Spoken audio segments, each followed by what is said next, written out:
In 2022, one financial decision triggered $300 billion in assets frozen overnight. Within hours, the most powerful payment system on Earth went dark for an entire nation. Politicians promised economic collapse. Analysts predicted total isolation. Yet beneath the headlines, something far more dangerous was taking shape. The world's reserve currency, the dollar itself, faced a threat no central banker wanted to admit. What you're about to discover will change everything you thought you knew about safe money. Because when the West pulled the trigger on Russia, the shot ricocheted in ways nobody saw coming. February 24th, 2022. Russian tanks rolled into Ukraine.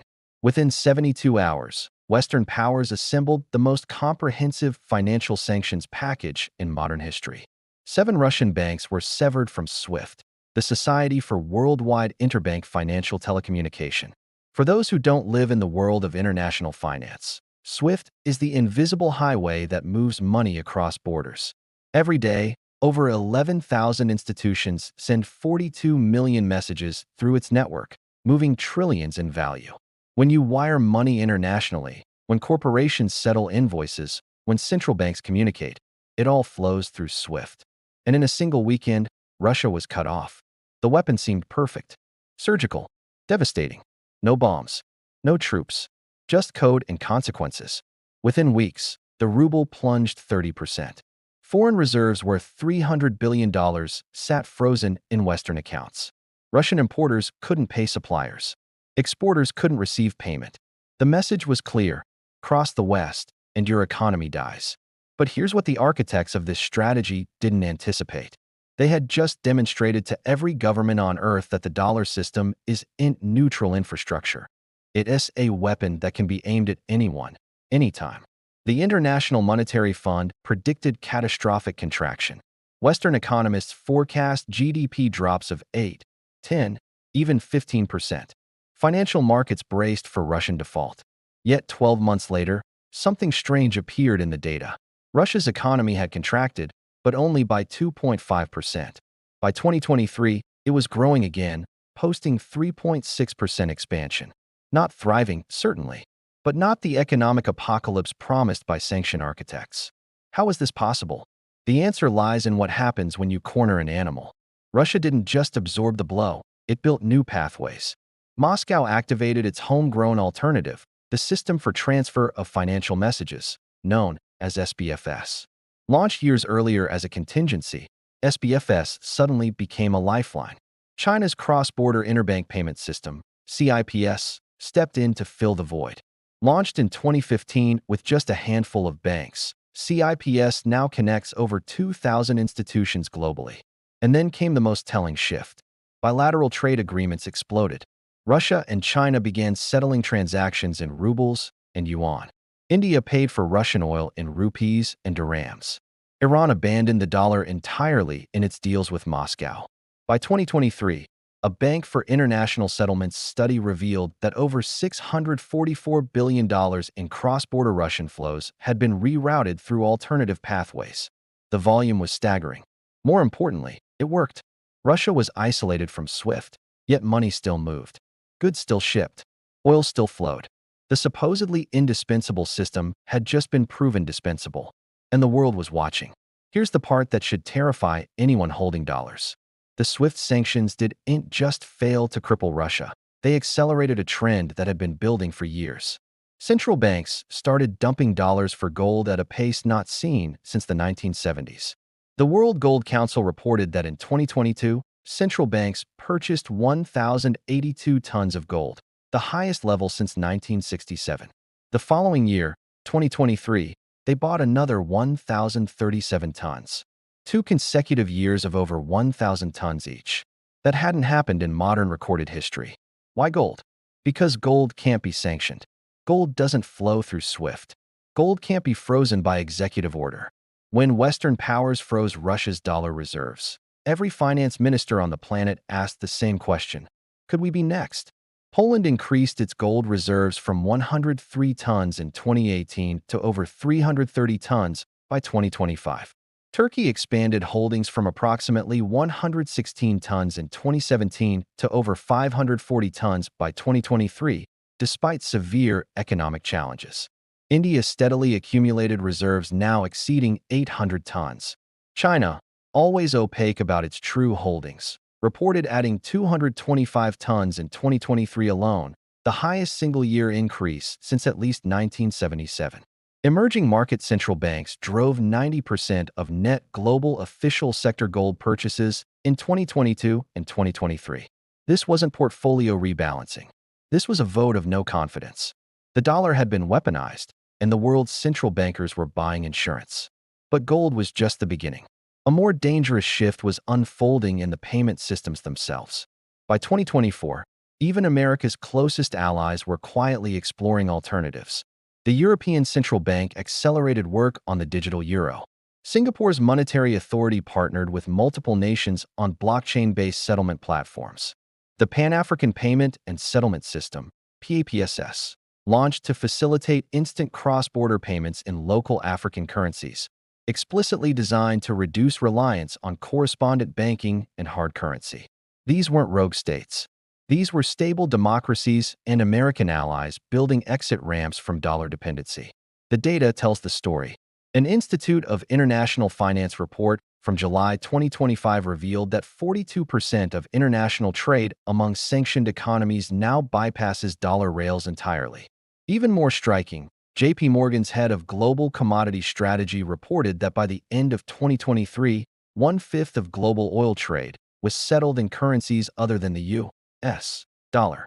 In just 1 year, 2023, there were 12 major commodity contracts settled in non-dollar currencies, compared to 7 in 2022 and only 2 in the entire period from 2015 to 2021. Let that sink in.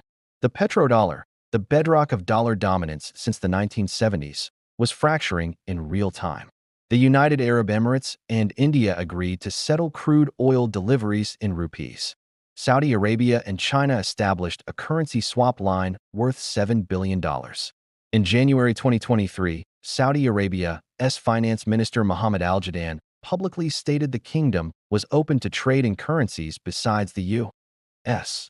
dollar, the first such declaration in 48 years. China completed the first cross-border payment for oil in digital yuan. Before that, Chinese state-owned oil companies made several oil and gas purchases paying in yuan rather than dollars.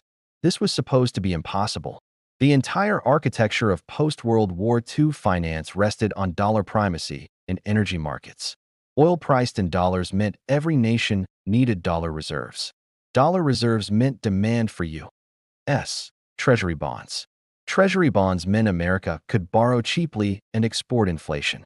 It was an exorbitant privilege, as French Finance Minister Valéry Giscard d'Estaing called it in the 1960s. And it was breaking apart. The consequences rippled into every corner of the global economy. When sanctions pressure peaked, commodity prices exploded. Global food prices jumped 37% between 2022 and 2024. Oil markets fragmented. Russian crude, supposedly blocked from Western markets, simply found new buyers at discounted rates. India became one of Russia's largest oil customers, purchasing the crude at a discount, refining it, and selling petroleum products to Europe at market rates. The sanctions created arbitrage opportunities, not shortages. Money found a way. It always does. For ordinary people far from the halls of central banking, the impact was immediate and brutal.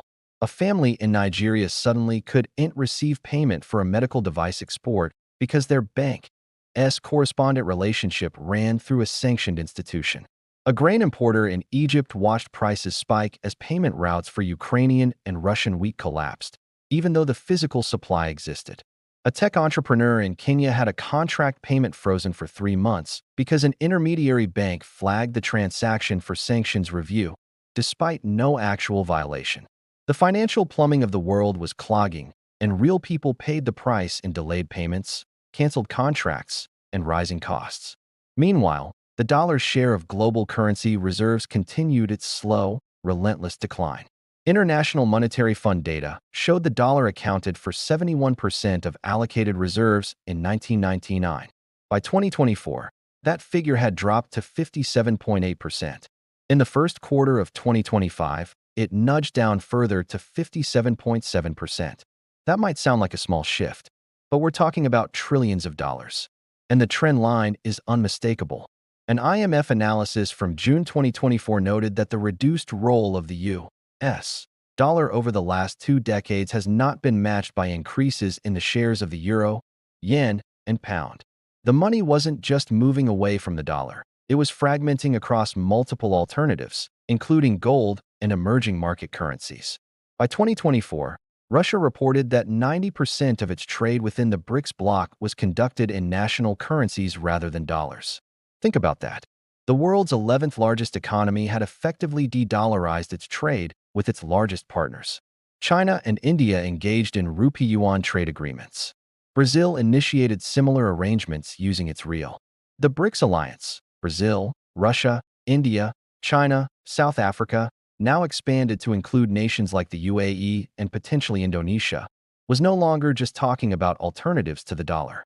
They were building them. The most ambitious project was BRICS Pay, a decentralized cross-border financial messaging system designed to enable transactions between member nations using their national currencies.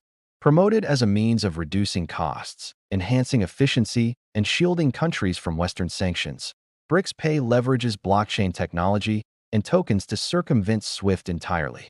The system is designed with encryption, distributed consensus nodes, multi-factor authentication, and the technical capacity to process up to 20,000 messages per second. While no fully unified system exists yet, the infrastructure is taking shape. Russia's SPFS and China's CIPS serve as the foundational rails. China's digital yuan and Brazil's digital real point toward blockchain-based settlements. At the BRICS summit in Kazan, Russia, in October 2024, BRICS Pay dominated discussions. The message was clear. The exclusion of Russian banks from SWIFT wasn't just Moscow's problem. It was a warning to every nation outside the Western sphere. If the U.S. and Europe could freeze assets and cut off payment access for geopolitical reasons, no one was safe. BRICS Pay was being positioned not just as a technical alternative, but as a political statement, a declaration of financial sovereignty. President Donald Trump, upon returning to office in January 2025, explicitly threatened countries exploring alternatives to the dollar, warning of consequences for nations undermining dollar dominance. The threats backfired. Rather than deterring exploration of alternatives, they confirmed the very fears driving nations away from dollar dependency. If using a different currency for trade could provoke retaliation from Washington, then diversification wasn't just prudent, it was existential. By mid-2025, the landscape had fundamentally shifted. The dollar remained dominant, but its dominance was no longer unchallengeable. A former U.S. Treasury official admitted in a private roundtable, contagion is now hard to control. Once the demonstration effect took hold, once nations saw that alternatives worked, the genie couldn't be put back in the bottle. The network effects that made SWIFT indispensable were eroding. When China's CIPS reached 2,000 participants, it achieved critical mass. When 1/5 of oil trade moved to non-dollar settlement, it proved viability. When central banks bought over 2,000 tons of gold in 2 years, it signaled systemic mistrust. The psychological shift was perhaps more important than the financial mechanics. A 2024 survey found that 57% of citizens in emerging market economies believed dollar reserve status could end within their lifetime. That perception matters. Currency dominance isn't just about trade volumes and reserve holdings. It's about confidence and inevitability. For 75 years, the dollar's primacy seemed inevitable. Now, it seemed conditional, contingent, revocable. There were some bright spots in the chaos. Uruguay launched a digital currency pilot specifically designed to shield citizens' savings from cross-border payment uncertainty and currency volatility. Several smaller nations experimented with dual currency reserve systems, holding both traditional assets and cryptocurrency buffers. These innovations pointed toward a more resilient, if more complex, future financial architecture. The question was whether stability could be maintained during the transition. Expert projections varied wildly. Some analysts predicted the dollar would retain majority reserve status for decades, insulated by America's deep capital markets, rule of law, and military power. Others warned of a sudden unraveling, a Minsky moment where confidence evaporates overnight. Most fell somewhere in between, forecasting a multipolar currency world where the dollar, euro, yuan, and perhaps a basket of digital assets shared reserve roles. No one had a clear map because this transition had no historical precedent. The last great reserve currency transition, from the British pound to the U.S. dollar, took place over decades, punctuated by 2 world wars. This transition was happening in real time, compressed by technology and geopolitics. What does all of this mean for you? If you hold savings in dollars, your purchasing power depends not just on Federal Reserve policy or inflation data, but on the continued willingness of foreign central banks and companies to hold and use dollars. Every time another nation signs a bilateral trade deal in local currencies, every time another central bank buys gold instead of treasuries, the demand for dollars decreases marginally. Multiply those marginal decreases across years and continents, and the cumulative effect is profound. If you work in international trade, your payment systems are becoming more complex and fragmented. If you invest, currency risk is no longer something that only affects emerging markets. It now includes the dollar itself. The hidden weakness exposed by the SWIFT showdown wasn't technical. SWIFT still functions. The dollar still dominates. American military and economic power remain unmatched. The weakness was strategic and psychological. By weaponizing the financial system, the West revealed that access to dollars and dollar payment rails was conditional, not on economic merit or creditworthiness, but on political alignment. That revelation fundamentally changed the calculus for every nation outside the core Western alliance. Suddenly, diversification wasn't just about portfolio optimization. It was about sovereignty, about survival. Russia was the test case, but the implications extend far beyond Moscow. China watched and learned. India hedged its bets. The Gulf states recalibrated. Even European nations, America's closest allies, started building redundancy into their payment infrastructure. The multipolar world order everyone had been predicting for years was arriving through military conflict or ideological struggle. It was arriving through payment systems and currency diversification. Here's the twist no one wants to say out loud. The dollar's dominance was always built on a paradox. America benefited enormously from other nations holding dollars and using dollar payment systems. But that benefit depended on the system remaining politically neutral, or at least appearing neutral. The moment the system became an explicit tool of foreign policy, the incentive structure changed. Holding dollars shifted from being a safe, rational choice to being a geopolitical bet. And once that perception took hold, the erosion became self-reinforcing. The more nations diversified away from dollars, the more rational it became for others to do the same. The network effects that built dollar dominance could work in reverse. An International Monetary Fund analysis noted that Russia's GDP, measured in nominal U.S. dollars, is expected to recover to its 2013 level only by 2029. That reflects sanctions' impact, weak investment, demographic challenges, and limited economic diversification. But here's what matters more: Russia adapted. It rerouted. It survived. And in surviving, it proved the system could be circumvented. That lesson won't be forgotten by Beijing, Tehran, or any of the dozens of nations hedging against future sanctions risk. Meanwhile, the financial fragmentation created new vulnerabilities. Payment systems became less efficient. Transaction costs increased. Currency volatility spiked. The elegant simplicity of a dollar-dominated system, where everyone spoke the same financial language, gave way to a Tower of Babel. That complexity introduced friction, and friction introduces risk. Some economists warned that the next financial crisis would emerge from a housing bubble or a debt spiral, but from the sheer complexity of a fragmenting payment architecture. When systems don't seamlessly communicate, liquidity can freeze. And frozen liquidity means cascading failures. So what comes next? The most likely scenario is a slow fragmentation, not a sudden collapse. The dollar will remain the largest reserve currency, but its share will continue eroding. BRICS nations will expand their alternative payment systems, gaining adoption across the global south. Europe will push the digital euro as a viable alternative for trade within its sphere. Gold will continue attracting central bank buyers seeking sanction-proof reserves. Cryptocurrency and stablecoins may fill niches, especially for smaller cross-border transactions. And through it all, the United States will face a choice: reform the system to rebuild trust and neutrality, or double down on weaponization and accept a diminished role. History offers a warning. Every dominant reserve currency eventually lost its status. The Spanish silver dollar, the Dutch guilder, the British pound. Each seemed permanent until it wasn't. Each decline was driven by a mix of fiscal overreach, geopolitical overextension, and the rise of alternatives. The United States isn't there yet, but the trajectory is visible, and the swift showdown accelerated the clock. If you're wondering why prices keep rising while your savings stagnate, this is part of the answer. The exorbitant privilege of issuing the world's reserve currency allowed America to run persistent deficits and print money without immediate consequences. As that privilege erodes, those consequences arrive. Inflation becomes harder to control. Borrowing becomes more expensive. The adjustments won't be smooth, and they won't be evenly distributed. Some will weather the transition. Others won't. The dollar's hidden weakness was never about backing or inflation or debt levels, though those matter. The hidden weakness was complacency. Decades of dominance bred the assumption that dominance was permanent, that allies would always acquiesce, that alternatives could never scale, that when push came to shove, there was no alternative. The swift showdown shattered that assumption.